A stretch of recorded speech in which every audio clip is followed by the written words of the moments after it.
God of War Ragnarok is just around the corner and there are huge expectations with every fan having their own wishlist about the game. So in today's video, I share my wishlist about things that should happen in God of War Ragnarok. First is a Odin boss fight. Odin definitely seems to be the big villain apart from Thor and Freya in the next game, and though it's not confirmed that Kratos will fight Odin, we can expect it to happen considering the history between these two from the very first game. I not only want this boss fight to happen, but it has to be given the weight it deserves. It's Odin that Kratos is fighting, so a battle that spans across the 9 realms would be really cool to see. Perhaps both Kratos and Odin hit each other extremely hard, causing everything to get damaged, and they could go across the realms fighting each other, just like Baldur in the first game as well. Exploring the light and dark elves. The first game did a pretty decent job of explaining the conflict between the light and dark elves, but there could be more insights into this. Not a lot is told in the main story, but if we visit Alfheim a while later, Mimir reveals a lot more to us, so I would definitely love to have more information about Alfheim as a whole realm in Ragnarok. Surtur isn't confirmed to be in God of War Ragnarok, but he has been foreshadowed a lot throughout the first game, and he definitely has a huge impact in Ragnarok as well, so we can expect to see him in the next game. Perhaps he could appear in a way similar to Fenrir. This would be a really great scene, and his sword would also be a very important part of the entire game, that is if he makes an appearance. Next up we have Mjolnir, Thor's hammer. We were all very excited when the boss fight against Thor appeared in the story trailer,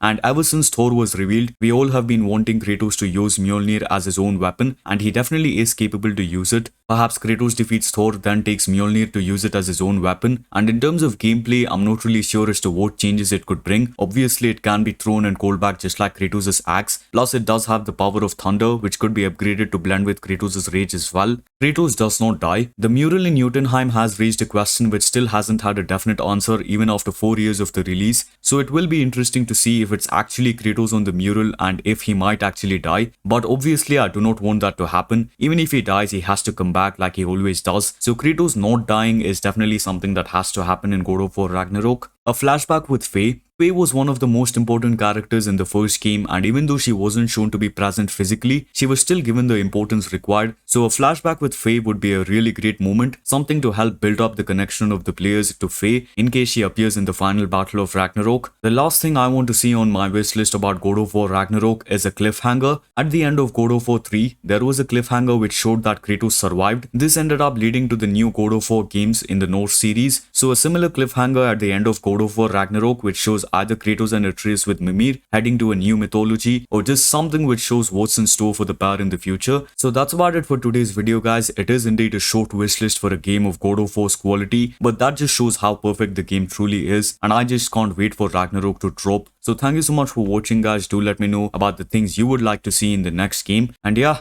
I'll see you all in the next one.